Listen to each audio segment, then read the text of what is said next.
Being a solo player in Dune Awakening is freaking rough. From the ganking to the spanking, and the absolute brutal nature of trying to exist on Arrakis is most definitely not for everyone. But every now and then, us solo players get a huge break. And this week was one of the rare exceptions where we can really take advantage of the new changes and get an insane amount of titanium, Stravidium, and I want to show you how I did it. And so you as a solo player, this might help you get access to such large quantities of these tier 6 resources that you won't know what to do with it all. Let me just show you. This is what I got this week. Now I estimate it's getting close to about 20k Platinum Ingots once it's all processed. But as you can see, I have thousands upon thousands. At the moment, without refining it all, I have about 10k Platinum, and all this was made within this week. With huge risk comes great reward, but let's go into all the craziness. With the advent of splitting Deep Desert in half, which now allows solo players to creep up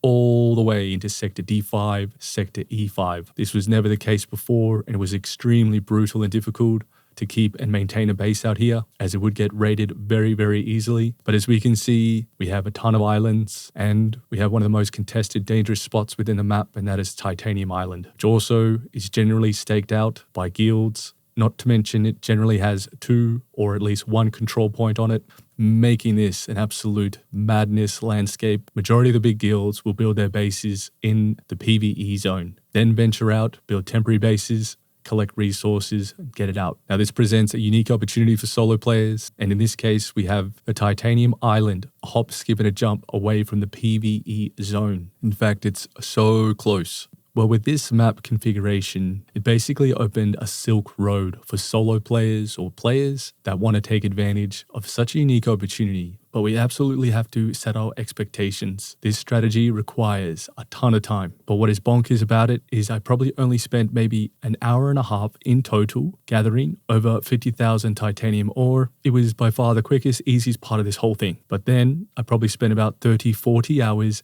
getting all of it out of Deep Desert. Now I know the end game, the Deep Desert, is not meant for solo players. It's a bit more of a case study, and I just wanted to see what is going to be possible. But yes, definitely not ideal. Don't recommend it. But let's take a look at how it actually works and how you would do this as a solo player. And if Funcom's listening, please give us some vehicle or some way to transport more out of the Deep Desert. This is something I never want to do again, just because the logistics is so mind-melting. I probably had to do well over 200 trips, and that's doing it the quick way. The other methods would have been 400, 600 trips with this amount of material, and I'll explain why when we get to the logistics side of things. But let's run through how this actually worked. The idea and principle are very simple. We have Titanium Island, the PvE area very close by. We have islands, meaning this area is now, for the first time that I've seen it or noticed it, accessible by a buggy. Yes, you can pick your times very carefully. Fly out, scout the region, pay close attention to chat, and with a few other tips I'll give you later on when to go, you can fly your boosted or rocket scout thopter, fly around, make sure it's all safe, quickly drop, mine a shit ton of titanium, and then drive it all the way back to your base to process, break down, and make it more manageable to transport. But I kid you not, I probably only had to do it about 15 times, and it only took about an hour or 2 hours at max just to get the resources. Everything else after that was absolutely painful process of getting it back to Haggard Basin. But as a solo player, it can be done. Now, more than ever, with the server population on the decline, the first few weeks of the Deep Desert were absolutely brutal. You would never even get close to this island during the day. As a solo player, you'd get slaughtered on sight just entering the area. But now, with the overcorrection of splitting it in half, these strategies are possible, which I'm very thankful for in this instance. But that's just a real quick overview of the strategy. Nothing earth-shattering. We're just flying out, dropping the buggy, mining very quickly. A lot of the time not even filling the vehicle up because it's all about speed. But then we get back to the base, process it, get it back to Haggard Basin. But we need water, we need infrastructure, we need very intelligent timing, we need to understand our server. There's a lot involved in it. It's not just a simple head out whenever you want kind of deal. You really do have to be mindful. But with all that said, let's get into some of the logistics of what this video is really about, as getting the resources easy, getting it out freaking painful. Okay, maybe not that easy. I did lose one Mark 6 buggy with all the bells and whistles. So at the end, we'll have to deduct that out of what we got. Other than getting into some PvP and dying, getting my Ornithopter attacked a lot, pretty much got out reasonably unscathed considering of how much we got back. But it does not go without risk. Be very mindful. Do this at your own peril. If someone spots you out there, you're toast and you're going to have to duke it out. But what I will say is my mistake was not dismantling at least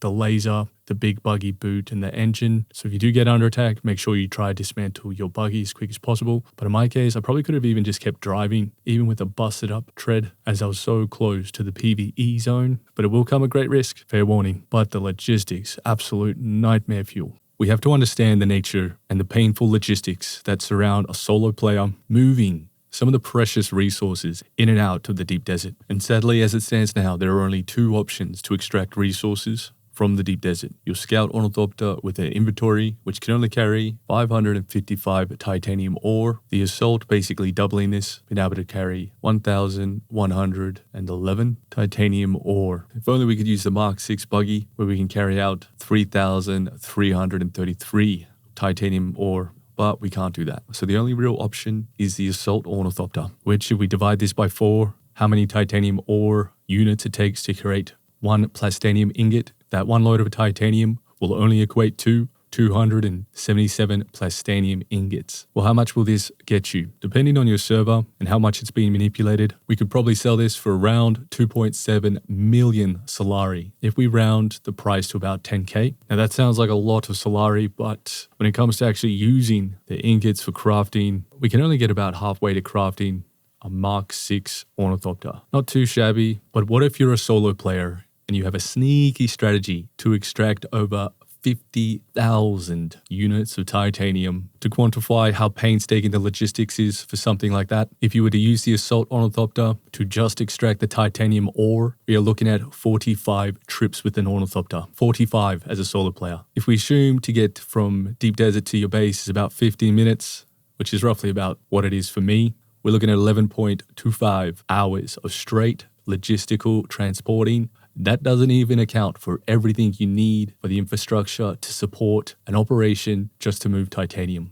Which means as a solo player, there is really only one option available if we were to ever get our hands on such a bountiful amount of resources, and that would be the painstaking operation of converting it to Platinum Ingots within the deep desert and condensing them down into a much more transportable, lighter, and way more efficient volume of the Platinum Ingots, which the Assault Ornithopter Mark 5 storage. Currently, we can take 1,000 Platinum Ingots from deep desert in one trip. So converting the titanium ore into Platinum Ingots reduces the number of transports drastically, from 45 trips just to 13 for the same volume. This equals approximate trip reduction of 71%, not to mention the time saving and reduced risk of PvP encounters, as you're spending 95% of your time in the PvE zone. However, the biggest bottleneck in this whole operation is going to be water. So let me run through what the actual process was. So for this strategy to work, we need to build an epic base, pretty much transporting a majority of our base in Hager Basin into the deep desert. And I wish I could tell you that this was my base, because this tower is freaking epic. Look at this, it is huge. But actually, this is us here, a humble little base. As I arrived late to this area, this is all I could sort of claim that was somewhat reasonable. So this is the little space we're working with and why I had to condense everything into a little tiny kind of box. At least I wanted a very small blueprint. One, not to attract too much attention, but also just to keep hidden as much as what I'm trying to do from Sauron's eye over there. But let's walk into the base so I can show you what I've done and how I've sort of put it together. Nothing too crazy about this. All you need for this part is just a shit ton of resources previously. Now, if you've played the game as much as I have and played the market, you'll probably also have something similar to this. It's not too crazy, really, considering how far the game's been out. But everything you can see here, I had to move myself. Now, I was going to go into so much detail about this whole process, but we're going to just quickly run through it to save you time. Basically, this is how it all went down. Some of the best times to grab some of the titanium was actually going out and trying to time you're harvesting during a storm. This way you can get in and out without people seeing your vehicle, and generally everyone else is taking cover. But you also have to be careful and time it when guilds aren't operating bases in this area. But here's how it go. I would land generally during a storm, grab the titanium, get it back to base, fill an assault ornithopter, fly that back to Hager Basin. Then on my return trip back to the deep desert, I would fill the assault ornithopter with corpses from one of the points of interest along the way, fly those corpses into the deep desert, and then use them, and then put 7 of them at a time to get water to process a fraction of the titanium into ingots. Sometimes I'd do the same process, but I'd be bringing in Stravidium fiber, as I had a ton of that. I bought some on the marketplace. I've also been getting it from the PvE area. And even this week, there's islands so very close, you can use the same method to get Stravidium all the same, having tons and tons of this stuff. But it did mean doing this process was constant. If there wasn't a good time to get the titanium, then it was just constantly back and forth, grabbing corpses, fiber, and doing this over and over and over again. Not something I wish upon anyone, but that is pretty much the strategy. And if you want to get an idea of everything that I sort of had at my base, here is a quick little shot of it. Now, I used a few different types of generators, but mainly using the spice generators, but I'll have another video on that soon, why I picked it. But here is a good rough idea. Setting up the base alone was pretty much 10 trips for me. Getting everything in and out, like I said, probably 200 trips. Between getting the corpses and water, the fiber, titanium back to base. It was such an operation, taking hours upon hours, but a solo player can get access to this kind of insane amount of resources, over 50k titanium, but it just takes so much time to get it in and out. Now, some of the other tips and just some other things to consider when trying this yourself. Try to get your base as far up as possible to the border of the PvE zone, reducing the distance you have to travel. You'd have to scout this early so that as all the prime spots get taken. After doing this so many times now, I'm kind of thinking it might be worth running just a low Mark III, Mark IV buggy, but definitely at least having the Mark VI boot and the unique cutter array, because ultimately what I was trying to do is I'd only really be on this island for no more than 2 to 3 minutes, 5 at max, but never much longer than that, as I would try just collect what I could within a small area and then get out, because the key thing is spending the least amount of time possible in this area. Now, there was plenty of times there were other players that I'd bump into, and a lot of the time they were also just trying to get in and out. However, other times you'll just get attacked on sight. That's why going during storms is very potent, or just before a server reset or a patch update, and just after, some of the prime times to go. Now, you would think that going at 3 a.m. your time would be quiet.